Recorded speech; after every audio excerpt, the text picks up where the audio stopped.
थार और बुलेट चलाने वाले गुंडे और बदमाश हैं। हरियाणा के डीजीपी के इस बयान के बाद पूरे प्रदेश में हलचल मची हुई है। 8 नवंबर को गुड़गांव में हुई पत्रकार वार्ता के दौरान हरियाणा के डीजीपी ओपी सिंह ने जब ये बयान दिया तो ये सोशल मीडिया पर वायरल होने लगा। क्या अब डीजीपी का ये बयान उन्हें मुश्किल में डाल सकता है?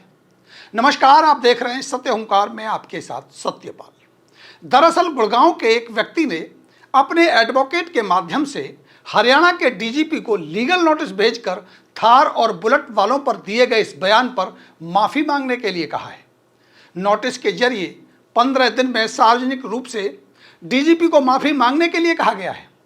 हरियाणा डीजीपी का एक और बयान भी चर्चाओं का विषय बन गया है, जिसकी लोगों ने सराहना भी की है।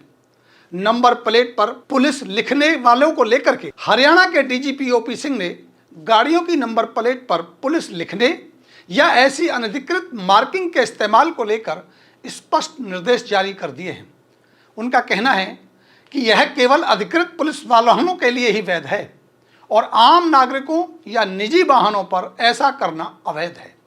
ऐसा करने वालों के खिलाफ सख्त कार्रवाई की जाएगी, क्योंकि ये वाहन चोरी, फर्जीवाड़ा या ट्रैफिक नियमों का उल्लंघन को बढ़ावा देते हैं। केवल सरकारी पुलिस वाहनों जैसे पीसीआर वैन या थाने की गाड़ियों पर पुलिस लिखा जा सकता है। ये वाहन हाई सिक्योरिटी रजिस्ट्रेशन प्लेट छूट प्राप्त रखते हैं, लेकिन उनकी पहचान स्पष्ट होनी चाहिए। निजी वाहनों पर अगर कोई निजी गाड़ी पर पुलिस लिख करके गाड़ी चलाता हुआ पाया जाएगा तो इसे मोटर व्हीकल एक्ट के तहत उल्लंघन माना जाएगा। हरियाणा के डीजीपी ने पुलिस ट्रैफिक को निर्देश दिया है कि ऐसी गाड़ियों को तुरंत रोका जाए और चालान काटा जाए और चालान की रकम 5,000 से 10,000 तक उनसे वसूली जाए। डीजीपी ने कहा कि ऐसी फर्जी मार्किंग से अपराधी पुलिस की नकल करके बच निकलते हैं, जिससे कानून व्यवस्था प्रभावित होती है। और इसी तरह के कई बयान अलग अलग मुद्दों पर हरियाणा के डीजीपी के आते ही रहते हैं, जो चर्चाओं का विषय बनते हैं। आइए पहले आपको सुनाते हैं कि थार और बुलेट पर डीजीपी ने क्या बोला था। सारी गाड़ियां आप क्यों रोकेंगे भाई? अब थार गाड़ी है, उसको छोड़ने का क्या मतलब है? बुलेट मोटरसाइकिल है, सारे बदमाश इसी पे चलते हैं। मैंने जिस तरह की गाड़ी का चॉइस है आपका माइंडसेट शो करता है। थार देखिए स्टंट करेंगे। हमारा के एसीपी का बेटा था, वाला गाड़ी चढ़ा दी उसके ऊपर और रोया फिर रहा है कि हमारे बेटे को छोड़ो जी। अब किसके नाम से थार है? बोले जी हमारे, मतलब तू ही बदमाश है। हम लिस्ट निकालें पुलिस की, कितने लोगों को थार होगी, जिसके पास भी थार होगी ना दिमाग घुमा होगा उसका।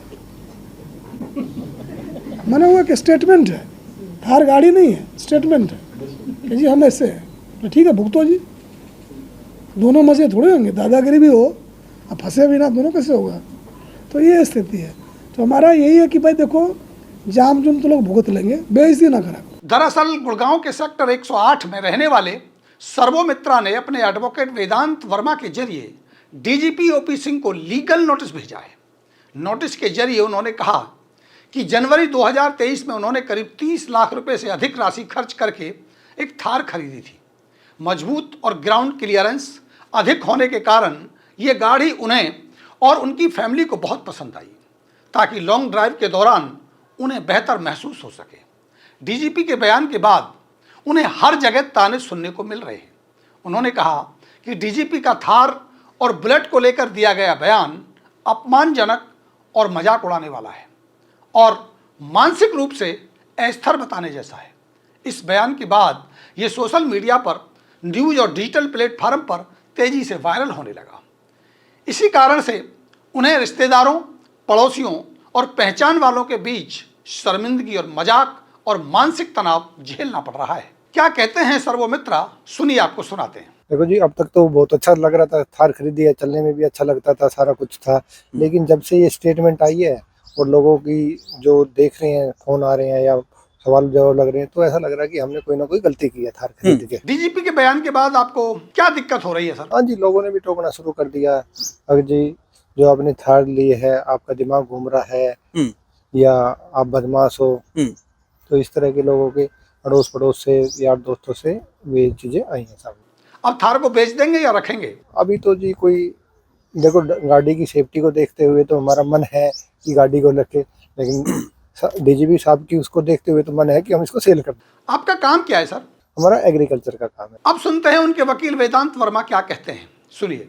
8 नवंबर 2025 को जब डीजीपी साहब ओपी सिंह जी जब गुड़गांव आए थे तो उन्हें एक डिफेमेटरी स्टेटमेंट दी थी regarding Thar owners and bullet owners. Thar के रिगार्डिंग उन्होंने कहा था कि जिसके पास भी थार होगा उसका दिमाग घूमा होगा। इसके रिगार्डिंग एक मेरे क्लाइंट जिसका नाम शर्वो मित्र जी है, उन्होंने मेरे से कॉन्टेक्ट किया और हमने उनको कल एक लीगल नोटिस सर्व किया है। हमने उसमें 3 डिमांड किए हैं कि जो आपने जो डिफेमेटरी स्टेटमेंट जो पब्लिक मीडिया के सामने दी है, जो मतलब वाइडली सर्कुलेट हुई है ऑल ओवर मीडिया, उसको आप एक तो अनकंडीशनल उसको विड्रॉ करो। सेकेंडली मेरे क्लाइंट से इन राइटिंग एपोलॉजी मांगो। Third, in the same media जिस मीडिया के सामने आपने वो डिफेमेटरी स्टेटमेंट दी थी उसको आप उनके सामने रिट्रैक्ट करो। डीजीपी हरियाणा को नोटिस भेजकर यह भी कहा गया है कि उनका एक बेटा कॉलेज में पढ़ाई कर रहा है जबकि दूसरा बेटा नौकरी करता है। डीजीपी का बयान आने के बाद लोग उन्हें चिढ़ाने लगे हैं। डीजीपी का यह बयान थार खरीदने वाले लोगों के लिए मानसिक रूप से कमजोर, घमंडी और गलत व्यवहार करने वाला बताता है, जिससे उनकी छवि खराब हो रही है। यह उनकी मानहानि है जो कानूनन अपराध है। उन्होंने अपने अधिवक्ता वेदांत वर्मा के जरिए नोटिस भेजकर हरियाणा के डीजीपी से मांग की है कि वह 15 दिन में लिखित बिना शर्त माफी मांगें और अपना बयान वापस लें, नहीं तो उनके खिलाफ वह भारतीय न्याय संहिता की धारा 356 और अन्य धाराओं के तहत कार्रवाई शुरू करेंगे। अब सबसे बड़ा सवाल यह है कि इतने बड़े अधिकारी के खिलाफ क्या कार्रवाई अमल में लाई जाएगी या डीजीपी महोदय अपनी गलती मानकर माफी मांग लेंगे, ये देखना होगा। और सबसे बड़ा सवाल यह भी है कि क्या इस नोटिस के पीछे अपने नाम को रोशन करने का कोई षड्यंत्र तो नहीं है? क्या वास्तव में हरियाणा के डीजीपी के द्वारा दिया गया ये बयान जनहित में है? ये सारे सवाल अब कोर्ट की दहलीज पर होंगे और देखना यह होगा कि निर्णय क्या आता है। इस पर हमारी नज़र बनी हुई है। तब तक देखते रहिए सत्य हुंकार। हम लेते हैं इजाजत। नमस्कार।